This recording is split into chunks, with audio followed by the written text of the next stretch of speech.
sommes de retour sur le plateau de TV Finance. Nous sommes le mercredi 26 octobre 2022 et il est désormais temps d'ouvrir notre page politique avec notre invité, monsieur Cédric Leboussy. Bonjour Cédric. Bonjour Louis-Antoine. Bonjour, je vous remercie beaucoup d'être avec nous ce matin. Cédric, je rappelle que vous êtes un entrepreneur philanthrope et responsable de publication du magazine en ligne vuedailleurs.com. Avec vous, on va passer en revue l'actualité récente, l'actualité politique récente et on va commencer par cette surprise puisque contrairement à ce que tout le monde pensait, eh bien, le RN a voté les motions de censure déposées par la NUPES concernant le budget de l'État pour 2023. Comment analysez-vous cela, Cédric? Est-ce que c'est une poursuite de la stratégie de dédiabolisation du RN? Oui, Louis-Antoine est tout à fait dans la poursuite de la diabolisation du Rassemblement national par Marine Le Pen, et le Rassemblement national joue là son rôle d'opposition, comme on l'avait dit, comme on le disait tantôt lors de notre précédente émission. Le Rassemblement national aujourd'hui tient 89 députés à l'Assemblée nationale, donc c'est le premier parti d'opposition, et pour rester dans cette logique, Marine Le Pen a trouvé mieux de voter une motion de censure. Et je pense qu'elle est dans la suite logique même de son opposition. D'accord, mais bon, pourtant, on est dans le droit de penser que... Est-ce que c'est surprenant de voir le RN qui s'allie à la NUPES finalement? Non, pour moi, c'est pas surprenant. Puisque quand vous regardez les terreaux où les gens votent extrême droite, c'est les mêmes où les gens votent extrême gauche. On voit un peu dans la classe ouvrière, c'est souvent la classe ouvrière qui a basculé. Les anciens terreaux du Parti communiste, aujourd'hui, votent extrême droite, en fait, du Rassemblement national. D'accord, donc en fait, c'est bien cette logique de vase communicant, finalement. Qui se passe entre le Rassemblement national, entre l'extrême droite et l'extrême gauche française. Oui.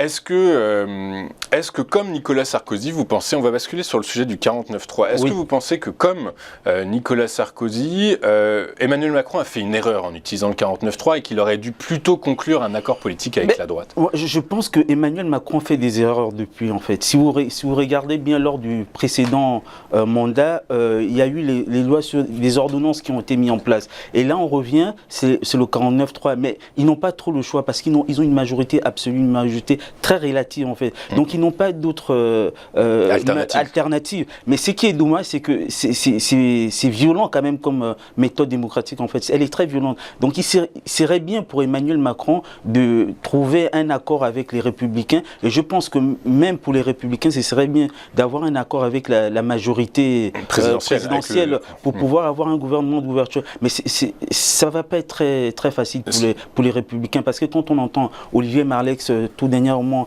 il parlait qu'à aucun moment il voterait une motion de censure sur le gouvernement.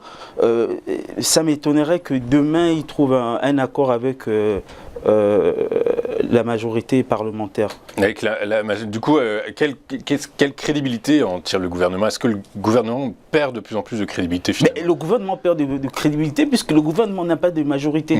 Et je vous l'ai dit qu'on est dans une crise politique qui est là. Et pour s'aligner aujourd'hui, les Républicains ils sont en train de jouer la carte de l'ordre, le parti de l'ordre. C'est-à-dire qu'ils savent, on sait bien que si on vote, ils n'ont pas tort les Républicains, s'ils votent une motion de censure sur le gouvernement, qu'est-ce qui va se passer? Il va y avoir un renversement de gouvernement.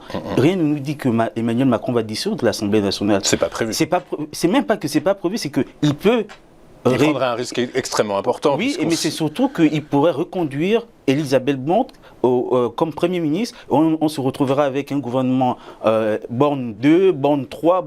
On va rentrer dans un circuit qui fait que ça va bloquer les institutions pour rien. Et donc je pense que la stratégie de LR, elle n'est pas mal. Et puis deuxième chose qui est très très importante aujourd'hui, LR reste encore quand même sur les 5%, les 4,26 ou 4,50 aux élections présidentielles. Ouais. Il y a ça, et puis ils n'ont pas de président du parti. Donc il y a une élection qui est à l'horizon, l'élection des Républicains. Donc je pense que tant qu'il n'y a pas d'élection des Républicains, les Républicains n'ont pas de marge de manœuvre. Donc il faudra faire avec. Est-ce que c'était pas prévisible finalement, quand on voit la composition de l'Assemblée nationale actuelle, c'était pas prévisible finalement que Emmanuel Macron allait passer en force quoi qu'il arrive? Mais alors, c'était prévisible, sûr, mais ce qu'on demande à ce gouvernement, c'est de parler, c'est de discuter, c'est d'échanger. On veut regarder ce qui s'est passé cet été. Au mois de juin, il n'y a pas eu le vote de confiance. Elisabeth Borne n'est pas venue au Parlement pour avoir le vote de confiance.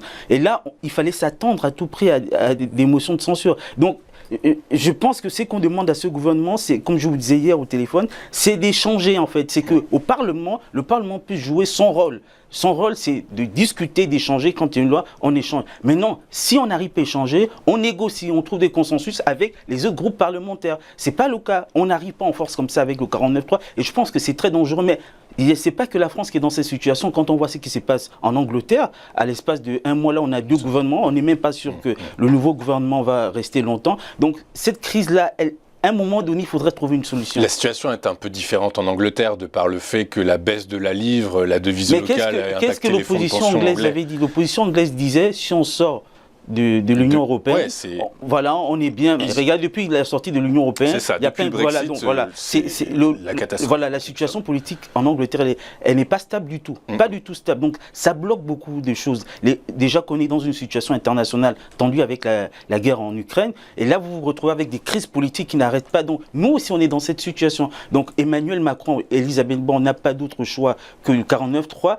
Elle n'a pas d'autre choix. Si elle a d'autres choix, il faudrait le choix de l'accord politique. Des accords politiques, d'échanger avec les Républicains, voilà. Donc je pense que les Républicains, c'est un risque qui joue énormément. Et Marine Le Pen, pour moi, c'est un coup politique. C'est un très bon coup politique. Aujourd'hui, elle s'aligne. C'est pas dogmatique en fait. Non, elle est vraiment dans ce qui caractérise l'opposition. Qu'est-ce qui caractérise l'opposition? C'est le refus de vote de confiance. On n'a pas eu de vote de confiance en juin. Deuxième chose, le vote sur les motions de censure, c'est ce qui s'est passé. S'opposer au budget. On est clairement là-dedans. C'est vrai que ce n'est pas la majorité des Français qui regardent toutes ces manœuvres au Parlement, c'est que les observateurs comme nous autres qui regardons, mais les Français regardent les conséquences. Si demain il y a un renversement de gouvernement, les Français vont dire mais pourquoi il y a eu un renversement de gouvernement? C'est Marine Le Pen qui a poussé. Donc elle joue vraiment son rôle d'opposition. Son rôle d'opposition, elle est très clairement. C'est malgré tout le premier parti d'opposition à l'Assemblée nationale. Donc elle est tout à fait dans son rôle. C'était prévisible quand même quand on a vu. Comment dire est-ce que les oppositions à l'Assemblée nationale ne sont pas finalement juste contre Emmanuel Macron et pas finalement ont perdu de vue le bien commun en fait en réalité? Les oppositions sont contre la personne d'Emmanuel Macron. Mais Emmanuel Macron a été élu à la présidentielle avec un projet de société. Il a été élu. Tout à fait. Il a été élu, donc il est légitime, Emmanuel Macron. Je parle d'Emmanuel Macron. Mais non, je ne pense pas que dans le fond, les Français soient contre les réformes que propose Emmanuel Macron. Je ne pense pas même la réforme sur la retraite.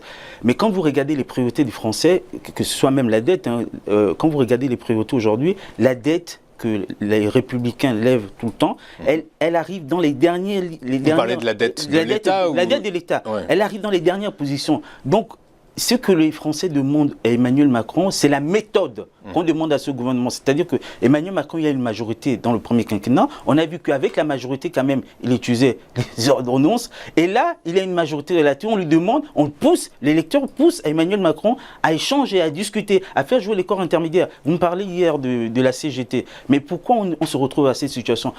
Ça donne l'impression que le gouvernement n'anticipe pas. Gouverner, c'est anticiper. On ne peut pas attendre à la rentrée de dire aux gens, oui, mais c'est pas nous qui décidons des salaires. Oui, c'est sûr que c'est pas le politique qui décide des salaires dans les entreprises. Sinon, là, ça devient n'importe quoi. Voilà. Oui, mais il faut anticiper. Il faut mettre des conditions, provoquer les différents acteurs à venir sur la table à discuter.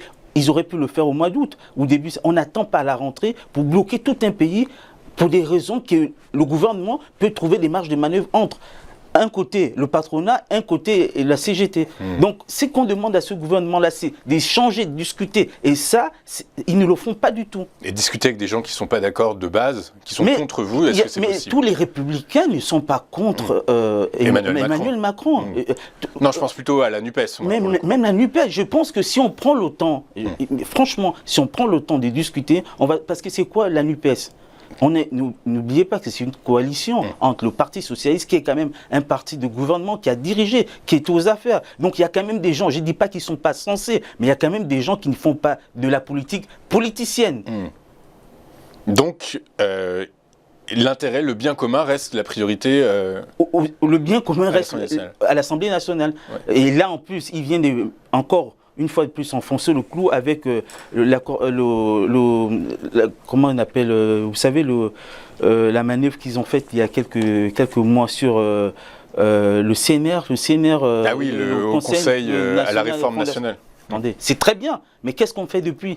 Ouais. À quoi elle sert? Vous voyez ce que je veux dire? Donc, venir comme ça, des effets d'annonce. Voilà, c'est très violent en fait de passer chaque fois le 49-3. Ça donne une impression qu'on n'a pas de marge de manœuvre. Attendez, ils ont une majorité relative.